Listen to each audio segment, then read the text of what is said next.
Olá a todos, sejam bem-vindos. Estamos aqui direto do estúdio da Voa Filmes em Florianópolis para mais um episódio da revista compartilhada da Consulpaz. Hoje recebemos Michele Mari, presidente da ABRH de Florianópolis, entidade que é referência, inovação, ambientes de trabalho. Michele une conhecimentos do direito, contábeis, gestão de pessoas, especialista em estratégias de remuneração de projetos para promoção de ambientes saudáveis. Olha que bacana isso, justos e reconhecida pela atuação intensa no enfrentamento das desigualdades do mundo corporativo. Michele, seja muito bem-vinda, muito obrigado por estar aqui conosco. Obrigado, o prazer é todo meu. Obrigada para a equipe da Consulpaz, Caco. E vamos conversar um pouquinho aí sobre como que a gente faz e cria esse mundo do RH.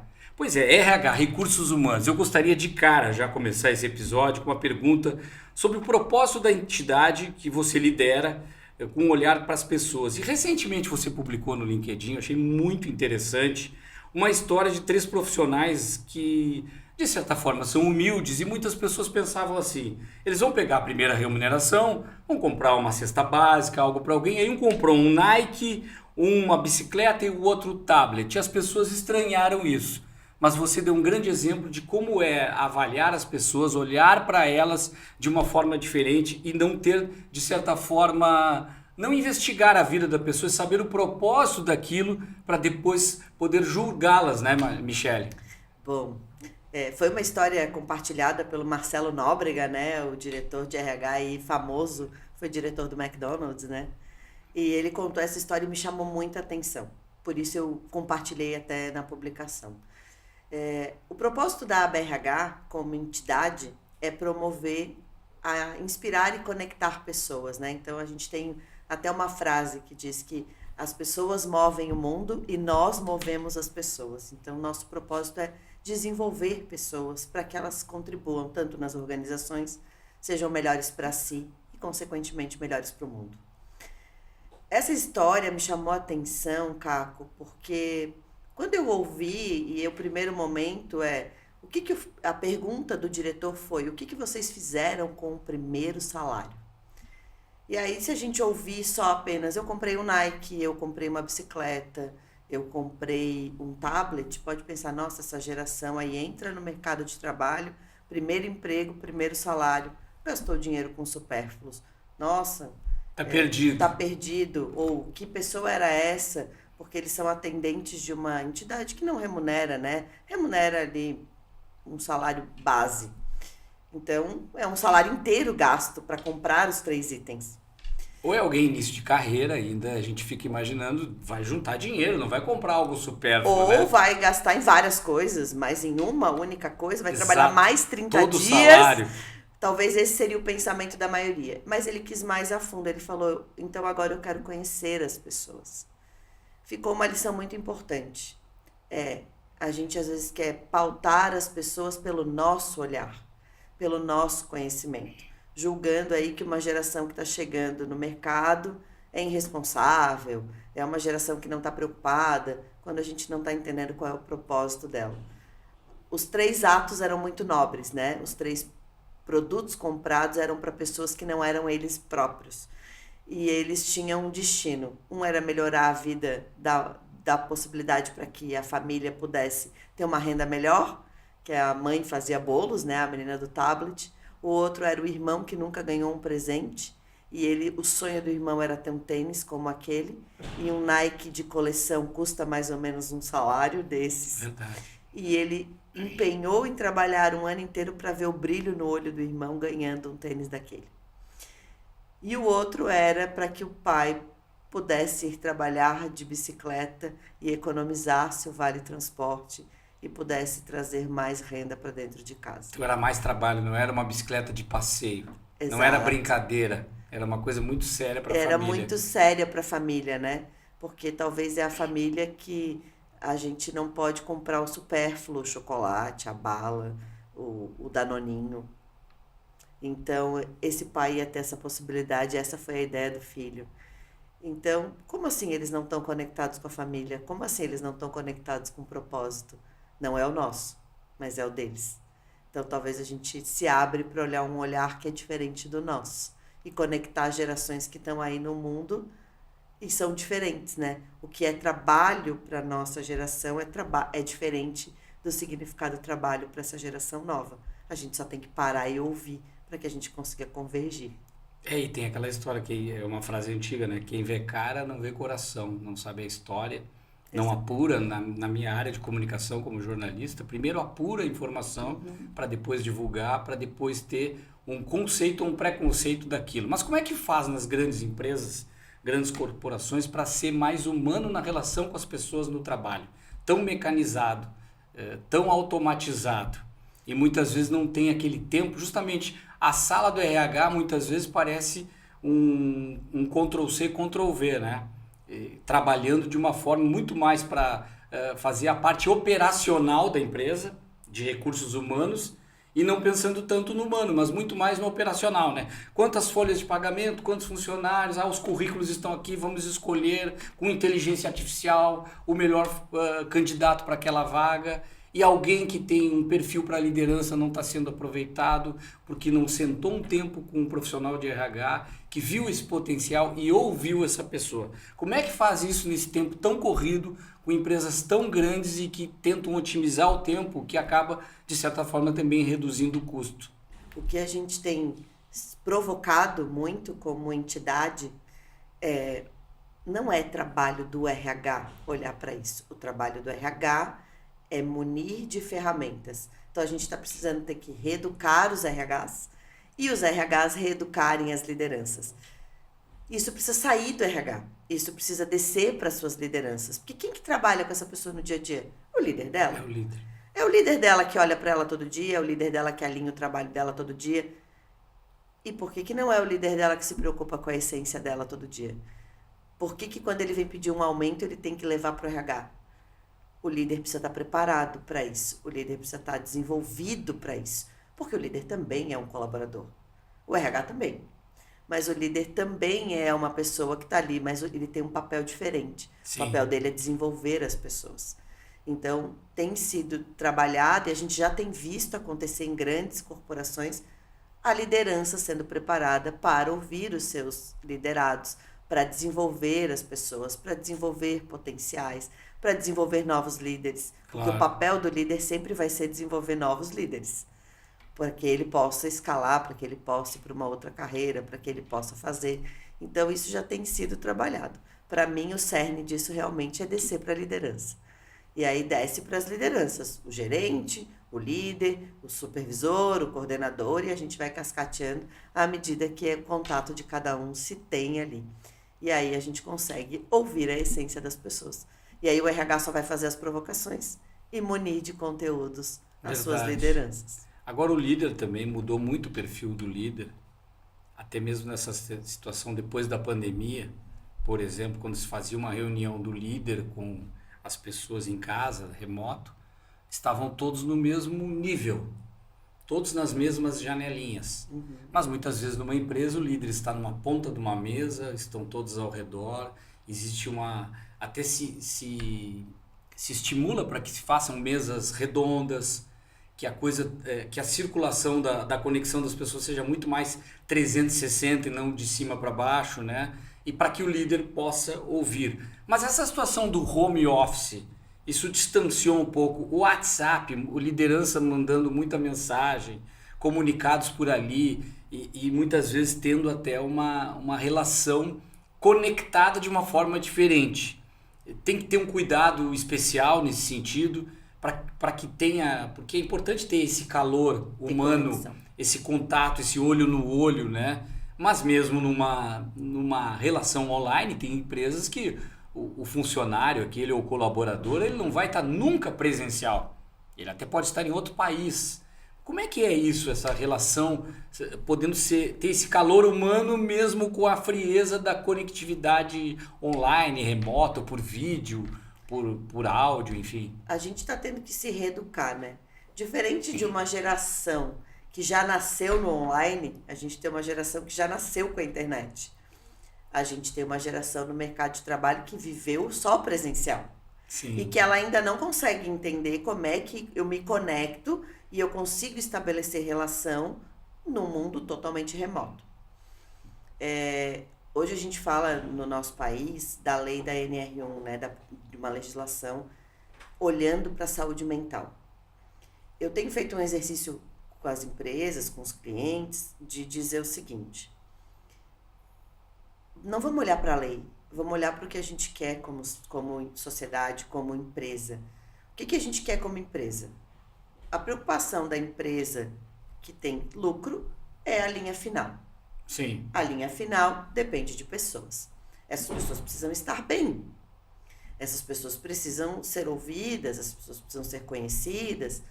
Então, não tem como eu falar de mais produtividade, de engajamento, de as pessoas entenderem as necessidades, se eu não conversar com elas. Quando a gente olha para o mundo remoto e que as pessoas estão preferindo trabalhar remoto, a gente também precisa fazer um exercício com elas. Por que tu prefere trabalhar remoto? Ah, porque eu perco menos tempo no deslocamento, mas em algum momento a gente vai precisar se conhecer. Em algum momento a gente vai precisar se olhar. Ainda não conseguimos substituir o olho no olho, o contato com as pessoas. A gente ainda não conseguiu fazer isso. É difícil, né? É difícil. O abraço ainda tem o seu valor. O olhar, ficar olhando, eu olhar no olho de uma pessoa pela internet não é a mesma coisa do que nós estamos fazendo aqui.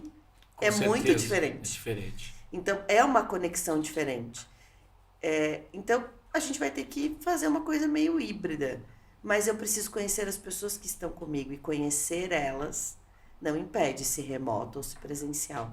Parar para ouvi-las, para que elas sejam vulneráveis, para que eu também me coloque vulnerável, porque eu também tenho as minhas limitações, também tenho as minhas dificuldades. O líder tem que deixar de ser super líder, porque ele não precisa ser super líder, porque ele às vezes acha que ele não pode. E o colaborador só vai conseguir se abrir se ele tiver um líder que não é super líder.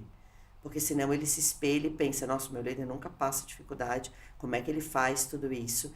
Eu também não posso falar que eu não estou bem hoje. Sim, o líder que fala tudo, sabe tudo, tem ele solução cria uma para barreira, tudo. Um muro gigantesco. E se não pra abre ele, espaço. Para ele tudo é fácil. Para ele, não, isso é muito simples. Para ele tudo, não, deixa que eu resolvo. O colaborador se acanha, ele diz assim, se ele resolve tudo. Como é que eu vou dizer para ele que eu não sei fazer isso? Nunca precisa de ajuda. E automaticamente, ele nunca precisar de ajuda cria a opção de que eu também não posso precisar de ajuda. Porque se eu precisar de ajuda para aquele líder, eu posso ser fraco. E aquele líder precisa de ajuda, porque toda pessoa forte, em algum lugar, ela tem que ter respaldo. E a gente tem que desmistificar de que o líder não precisa saber tudo. E que ele não tem que saber tudo. Ele tem que ter pessoas que saibam coisas que ele não sabe. E aí ele vai ter um time. Porque a gente se complementa nas nossas fraquezas. E usando até uma expressão de hoje, ter o time na mão é ter os seus seguidores. Ter o time na mão. As pessoas se espelham no líder. Isso. Eu quero ser como ele, do meu jeito, claro. Eu posso até não querer ser como ele, porque talvez eu não queira ser líder, mas eu preciso admirar as pessoas que trabalham comigo. E o líder que tem seguidores é o líder que é admirado. Então, se eu admiro as pessoas, e se as pessoas me admiram, vou dizer que eu não acreditava no remoto, até que todo mundo teve que ir pro remoto. Hoje a minha liderança com o meu time pessoal e com o time da BRH é 100% remota. A gente se encontra muito pouco, é um time de voluntários. Na BRH aqui em Florianópolis a gente tem 50 voluntários. E é um time liderado por mim e pela diretoria executiva, que tem lá a Ju e a Cláudia comigo, mas a gente faz as nossas reuniões online e a gente tem poucos encontros presenciais.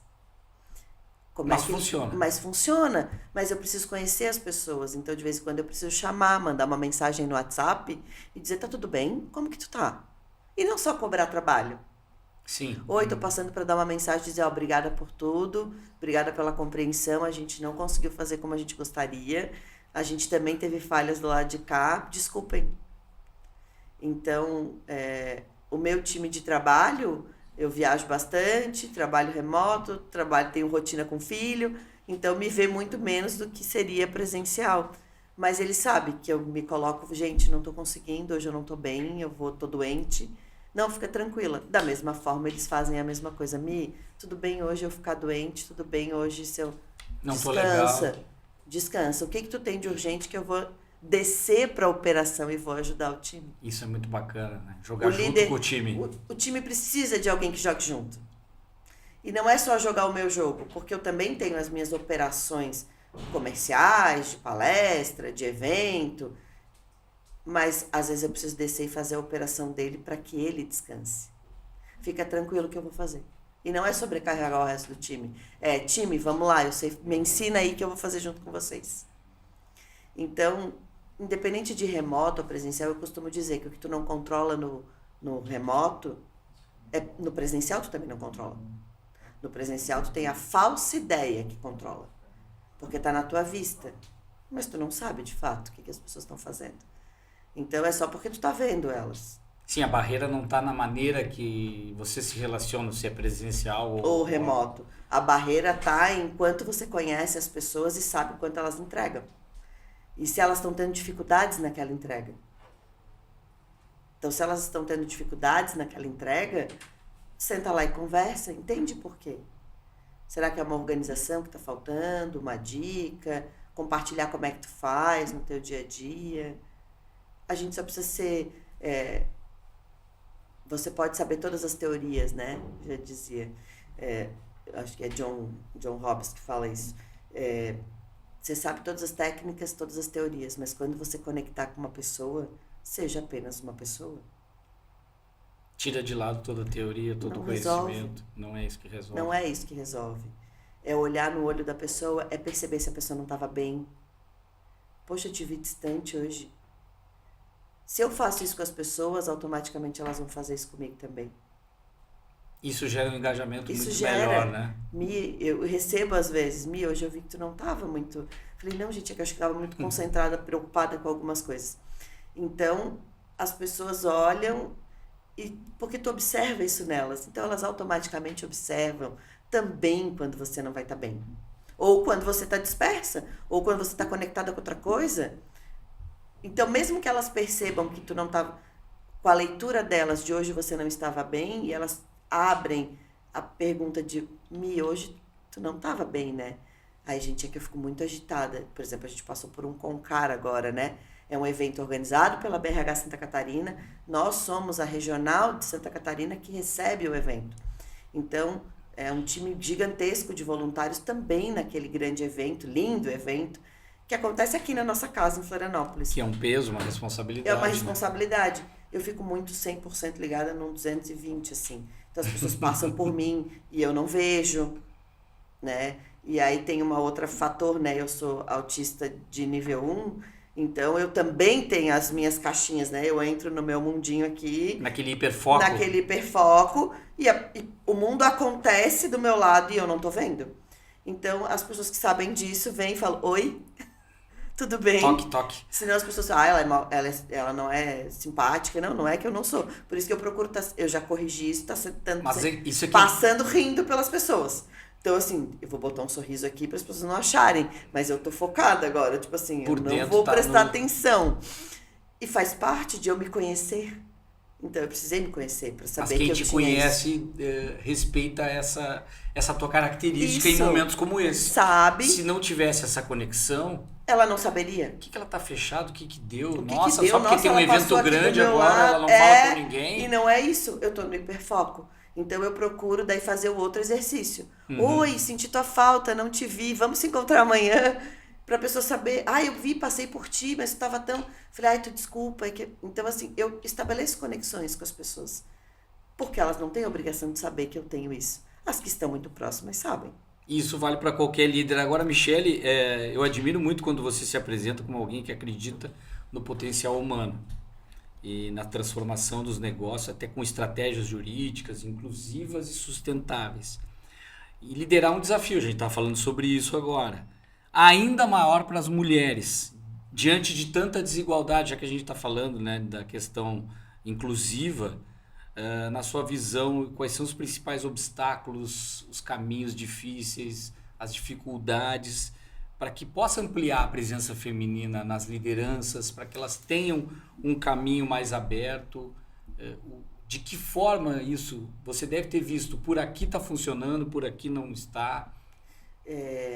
Acho que uma pauta muito boa. A gente está falando de um agosto lilás aqui, né? Na gravação aqui do episódio. Agosto lilás, mês de violência contra a mulher. A gente ainda tem muita violência contra a mulher. Todo dia, né? Todo dia. E aí, às vezes, a gente acha que a violência contra a mulher é só a violência da agressão, que é absurda. Tem aí um caso, né? Quantas mulheres não levaram 60 socos já? Graças a Deus, Fora essa viralizou. Feminicídio, né? Para a gente poder falar sobre o assunto. Então, assim, ó, a gente ainda precisa falar de feminicídio. Ela podia ter sido uma vítima de feminicídio. Mais um pouco, talvez, se não tivesse esse porteiro que interviu.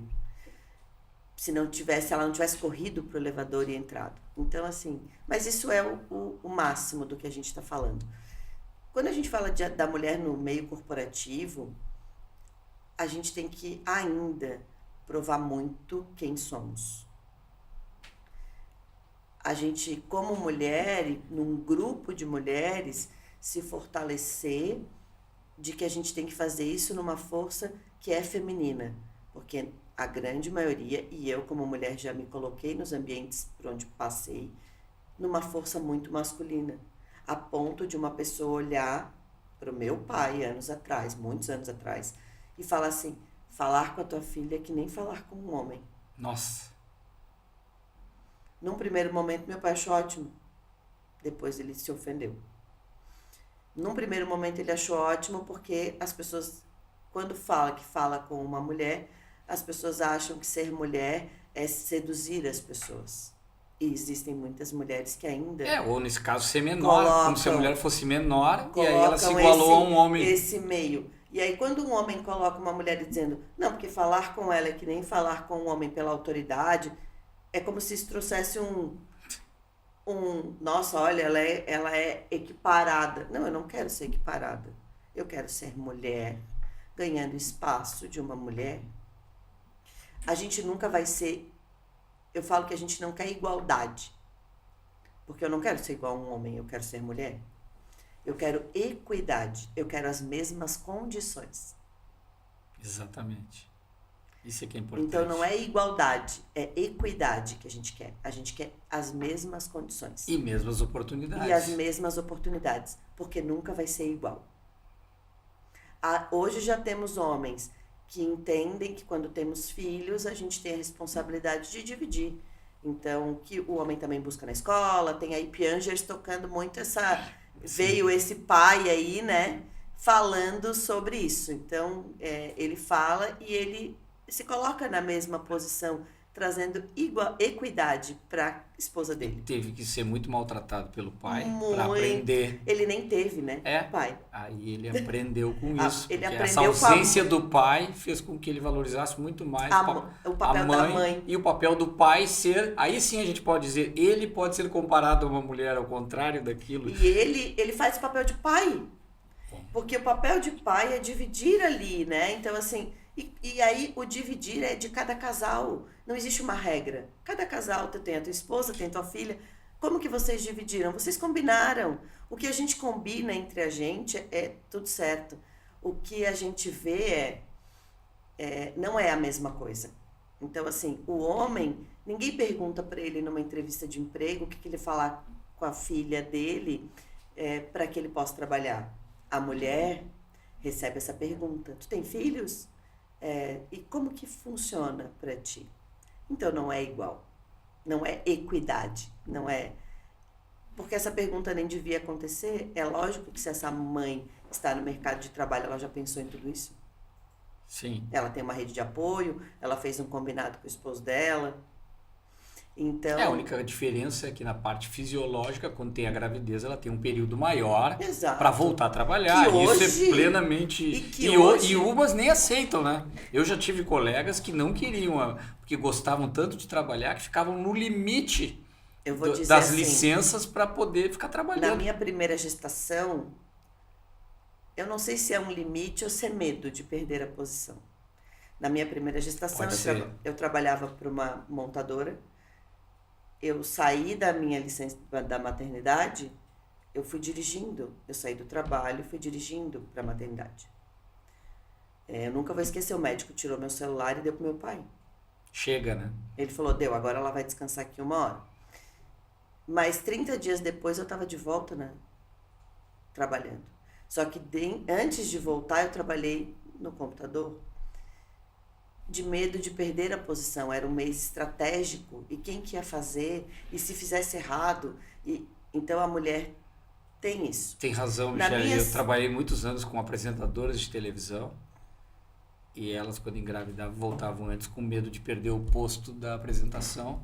Até para outra, mas para outro também. Para outro também. Então, assim, e tu precisa daquilo. Então, nesse primeiro ambiente eu tive essa experiência. Já no meu segundo ambiente de trabalho, eu tenho 2 filhas, passaram-se 9 anos, eu pude aproveitar a minha licença maternidade. Eu preparei as pessoas do meu time. Hoje eu sou sócia dessa empresa, mas na época eu era colaboradora. Eu saí para minha licença maternidade, eu preparei o meu time. Eu não tive acesso a nada, uma dúvida. Delegou muita assim, coisa. Uma coisa ou outra que me perguntaram. Mas eu fiquei em casa os 120 dias de licença maternidade e depois mais 30 dias de férias, porque daí foi maravilhoso. É totalmente diferente. E eu vou dizer que a minha filha mais velha tem traumas dessa ausência que a pequena não tem. Vejam só. Mas o que traz a liderança feminina nessa diversidade que eu acho legal é a contribuição que dá. Porque antes, você falava, numa mesa de trabalho eram 10 líderes, todos homens. Isso. Hoje tem uma ali, uma lá. Às vezes tem empresas que já fazem até por equilíbrio meio a meio. Isso. Fazem questão disso. O que isso traz? Essa diversidade traz em termos de liderança, de perfil diferente. Aí há uma diferença. O que as mulheres trazem de contribuição para as empresas, nessa questão dos recursos humanos, e que os homens também trazem. Essa mistura é que oxigena bem melhor o dia a dia. A gente ainda vê uma divergência muito grande de lideranças femininas e masculinas, né? Disparado. Mas isso é positivo também?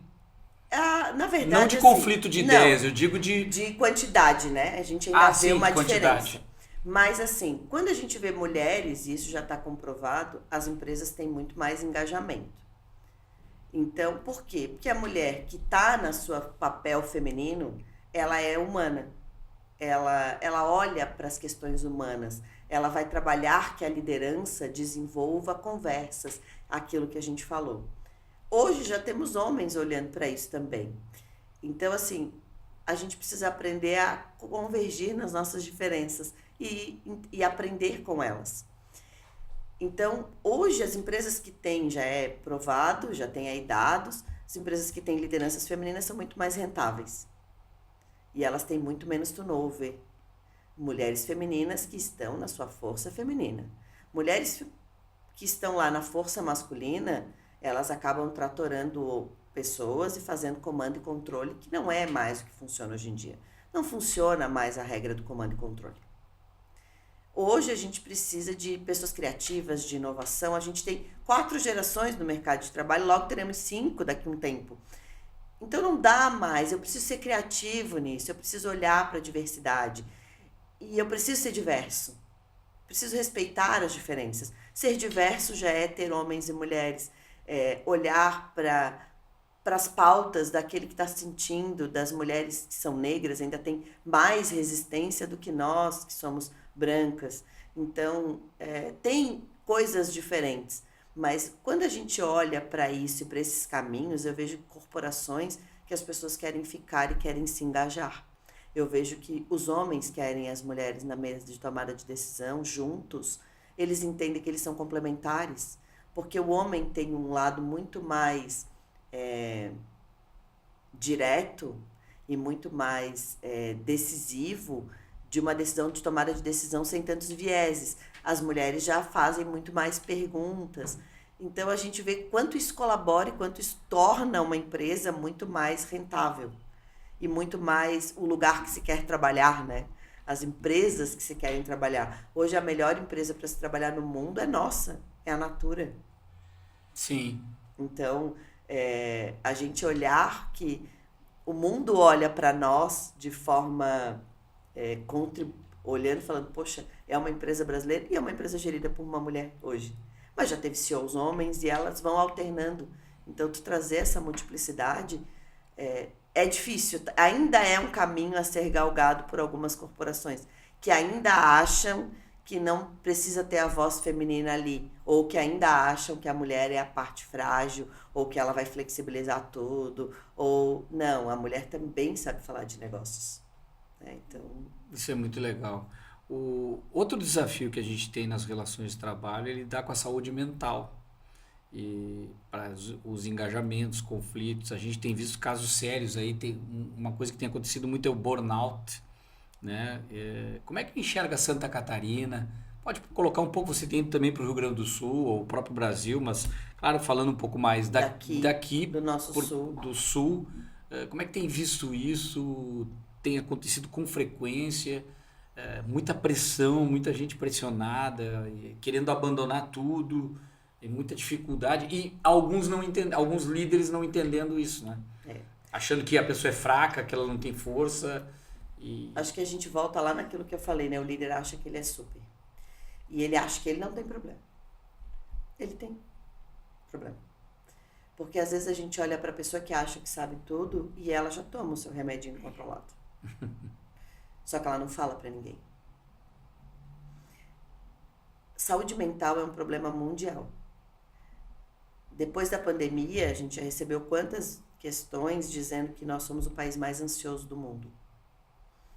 Brasil, o nosso ranking é muito grande.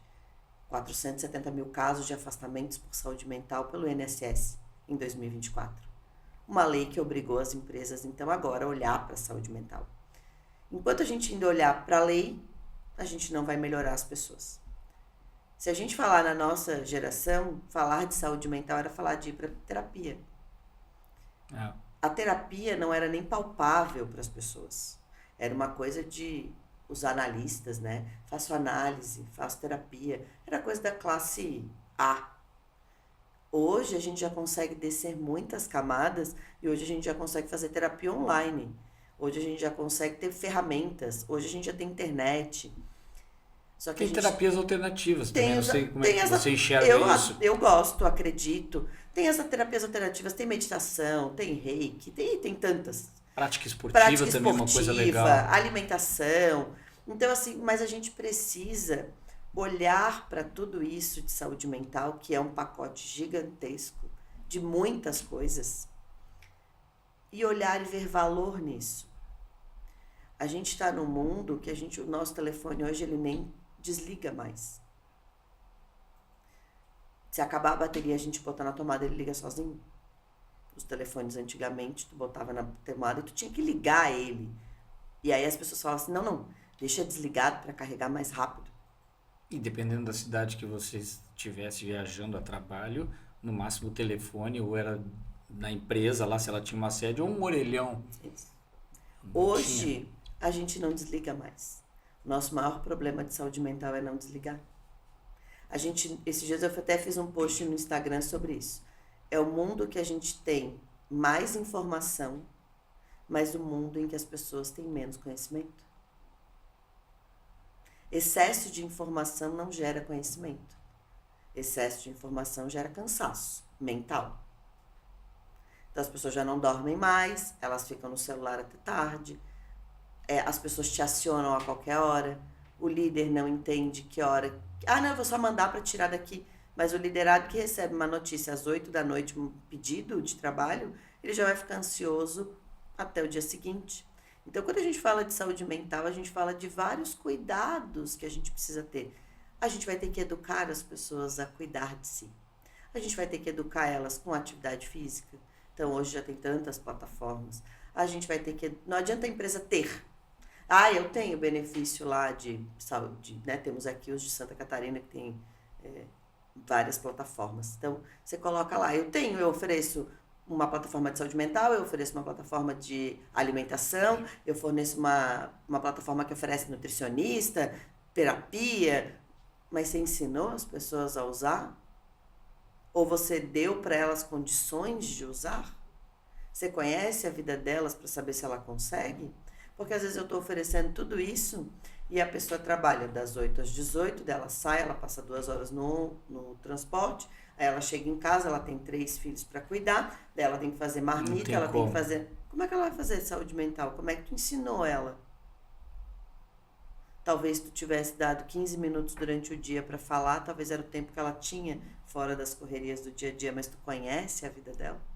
Tu conhece a rotina de trabalho dela? Tu conhece a rotina de vida dela? Talvez ela saia dali e trabalhe em outro emprego ainda depois. Ela sai dali e vai para a faculdade. Ela sai... Tu conhece? Então, as pessoas não estão desligando.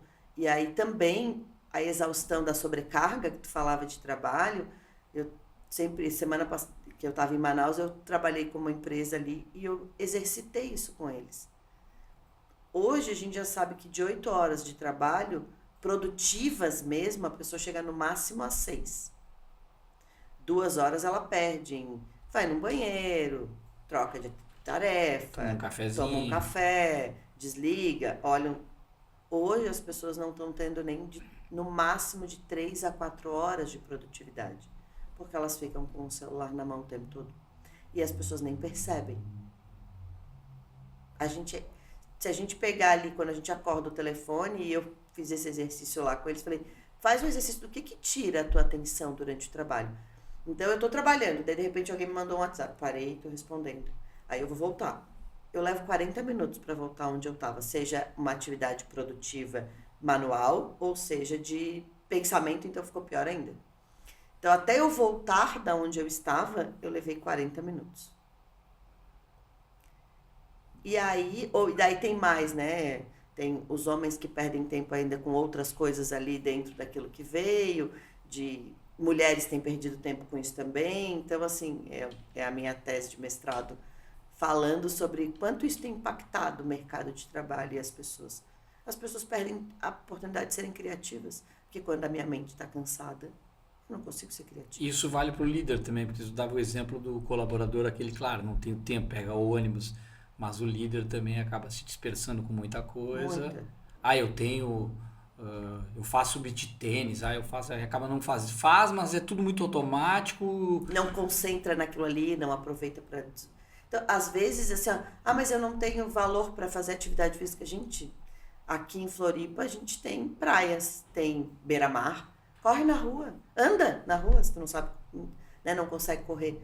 Dá para andar 5 minutos, bota o pé na grama, bota o pé na terra, se conecta com a terra. Ouve o movimento, fecha os olhos e ouve. Os homens têm uma vantagem, eu falo, que eles têm a caixinha do nada, né? Então a gente pergunta, fala, que tá pensando nada? E tá pensando em nada mesmo. A gente não consegue pensar em nada. É meio no mundo da lua, assim, né? E tá pensando em nada. É maravilhoso não pensar em nada. Não tem preocupação. Então olha quanto que a gente pode aprender junto. Então, saúde mental e as pessoas estão ficando estafadas, e o burnout hoje é uma doença ocupacional, mas burnout talvez nem sempre veio do trabalho. Veio da mente que não desligou. Augusto Cury, lá há 10 anos atrás, 12 anos atrás, já dizia que a sociedade ia sofrer da síndrome do pensamento acelerado, que é a ansiedade. E a ansiedade nada mais é do que a mente que não para de pensar. A mente não para. A gente tem dificuldade de desconectar. A gente tem dificuldade de... A gente está fazendo uma coisa e está pensando em outras. Da modernidade líquida que o Sigmund, o polonês aquele, falava. Que tudo se dissolve, nada é concreto, né? E o Bauman, né? Então, o que acontece? A pessoa não tem nada.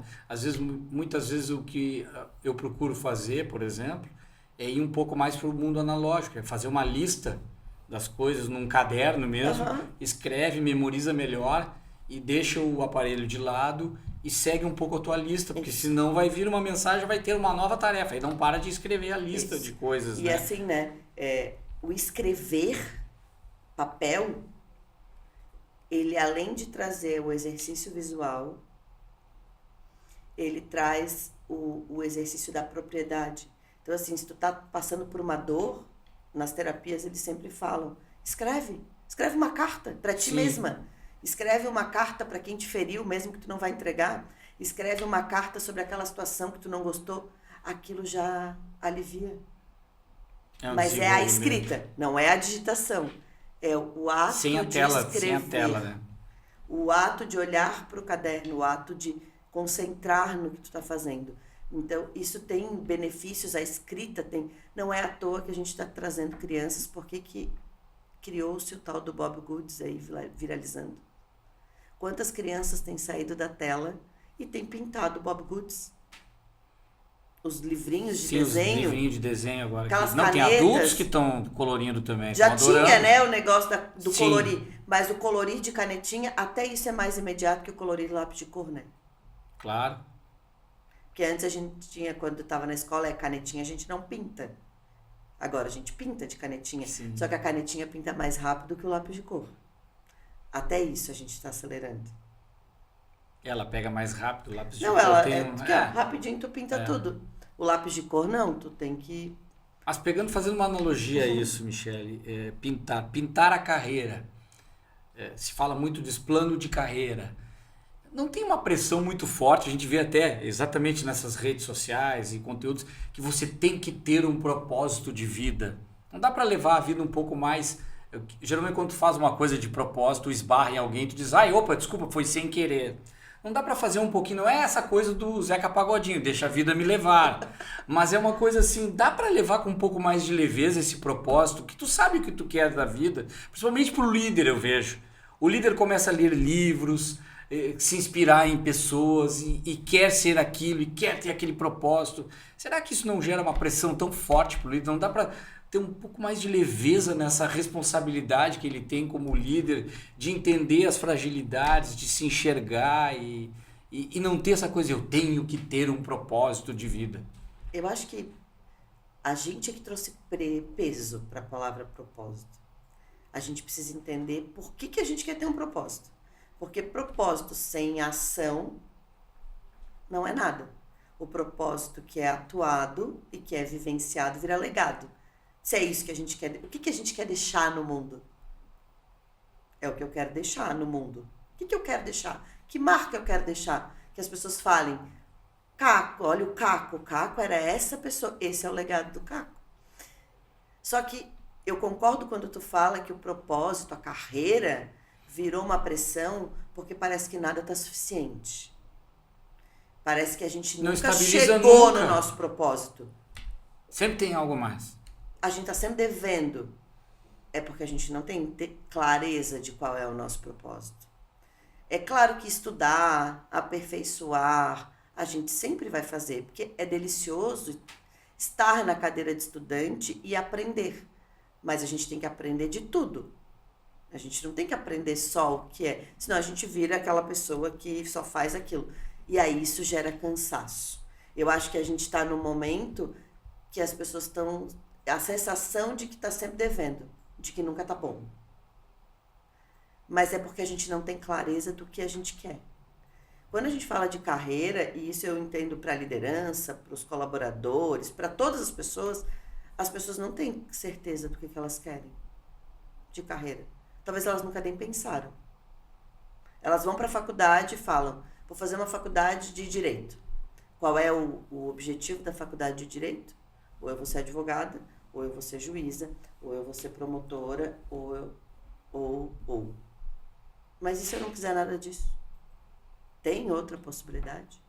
Qual é a carreira que eu quero ter? Vou dizer das minhas formações, a carreira que eu quero ter é transformar ambientes de trabalho, unindo leis, pessoas e propósitos de vida, para que esse propósito vire um legado. Esse propósito que fica sempre fazendo e nunca vira nada, ele só é cansativo. Então, acho que está faltando as pessoas pensarem em si, está faltando autoconhecimento, está faltando pensar o que eu quero. Porque tem sido muito comum as pessoas se depararem e falarem assim, joga tudo pro alto, porque não era nada disso que eu queria. Com certeza. Porque eu nunca pensei, daí no momento que eu paro para pensar, eu falo, gente, eu tô infeliz aqui. Porque a gente Isso foi uma lição que eu acho que eu aprendi muito com meu pai. A minha primeira faculdade foi educação física. E daí todo mundo dizia assim, nossa, mas ela nunca vai ganhar dinheiro com isso. Meu pai sempre disse assim, todo mundo só vai ganhar dinheiro fazendo aquilo que gosta. E eu amava Exatamente. fazer educação física.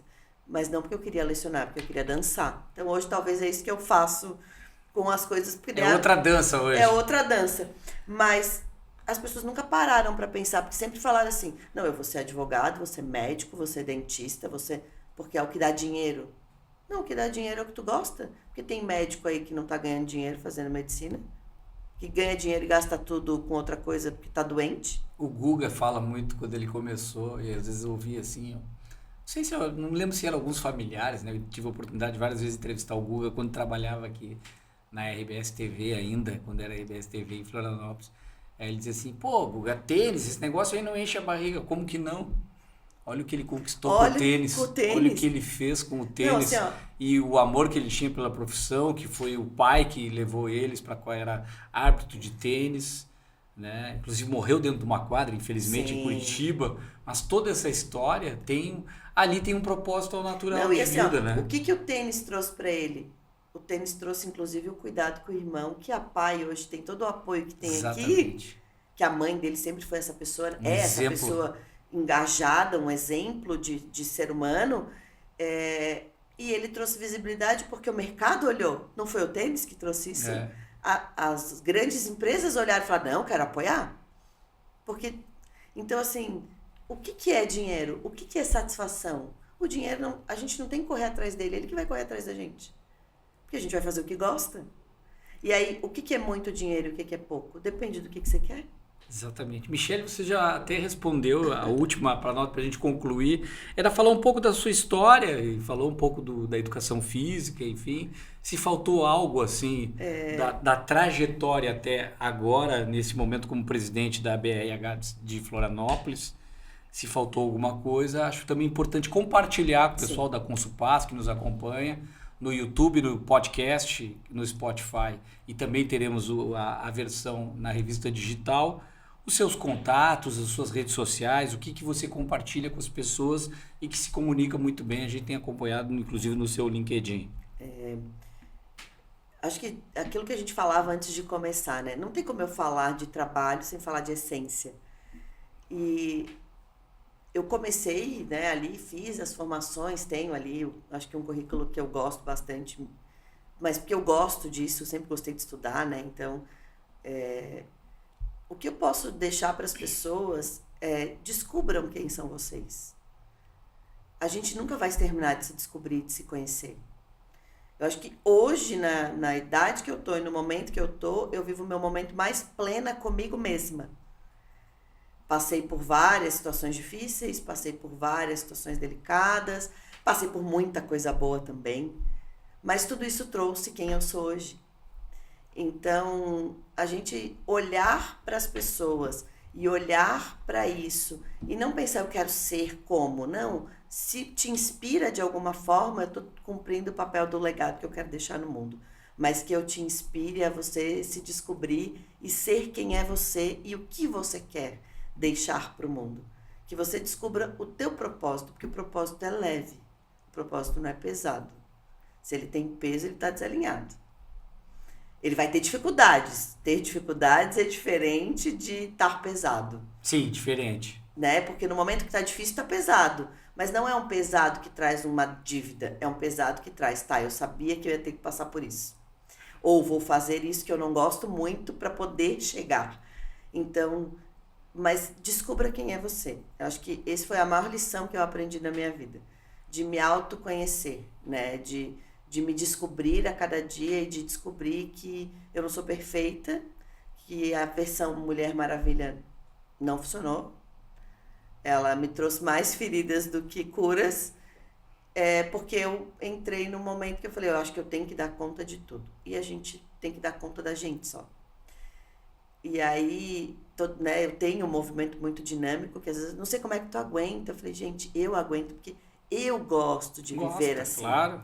Eu não sei ser diferente. Não quer dizer que você precise ser essa pessoa. Você tem que saber o que você gosta, o que é bom para você, o que não te maltrata. porque aquilo que nos maltrata nos afasta do nosso propósito. E aí a gente não vai deixar legado. Então, o que eu quero deixar para o mundo é um legado de que a gente pode acreditar nas pessoas, que a gente pode desenvolver pessoas, que a gente pode ser feliz trabalhando e que quando a gente ama o que faz, a gente não trabalha, né? Então, assim, é verdade, porque eu gosto tanto do que eu faço, porque ele é parte da minha essência. Eu não consigo nem tirar ele da minha essência. Não existe aquela coisa, a Michelle fica lá fora e aqui dentro a gente trabalha. Isso nunca existiu, na verdade. Então, eu tenho que estar bem mentalmente, a gente tem que buscar, não é equilíbrio, porque eu acho que equilíbrio é uma palavra muito pesada para a gente conseguir ter, parece que traz mais peso, né? Você tem que ter equilíbrio. Não, a gente tem que ter harmonia. Uma época eu vou estar trabalhando mais, na época eu estou cuidando mais de mim, mas eu nunca posso deixar de cuidar de mim, trabalhar, ler, cuidar da alma, do físico, do espírito, porque a gente é um ser integral. Então, o nosso trabalho tem que cuidar de tudo isso, os nossos amigos têm que cuidar de tudo isso, a nossa casa tem que cuidar de tudo isso. Então, o nosso ambiente onde a gente passa tem que falar de tudo isso, tem que falar de ter harmonia. Vai ter época que a gente vai trabalhar muito, vai ter época que a gente vai ficar mais flow. Então, assim... Faz parte. Faz parte. Eu acho que é isso que eu posso contribuir com as pessoas, né? Busquem se autoconhecer para que vocês sejam plenos consigo mesmo. E aí a gente consegue ser pleno com as outras pessoas e conseguir ser mais empático com as pessoas também. Isso faz com que a gente seja muito mais empático. Michelle Mari, presidente da BRH de Florianópolis. Foi uma honra ter aqui você conosco no nosso primeiro episódio da Consulpaz, do conteúdo compartilhado, gravado em loco em Santa Catarina. Olha só. Teremos mais, você faz parte dessa primeira entrevista aqui, para mim uma honra também. Muito obrigado pela sua presença e a gente conta com a sua colaboração também. Muito legal ter essa conversa contigo aqui. Muito obrigado. Contem sempre comigo, com a BRH. Vai ser sempre um prazer, né, estar com vocês. Este, então, foi o episódio gravado aqui em loco, em Florianópolis. Eu lembro a você para seguir o nosso site, consulpaz.com. Além das nossas plataformas do YouTube, LinkedIn, Spotify, você pode acompanhar a entrevista com a Michelle Mari e também outros conteúdos. Um abraço a todos e até a próxima.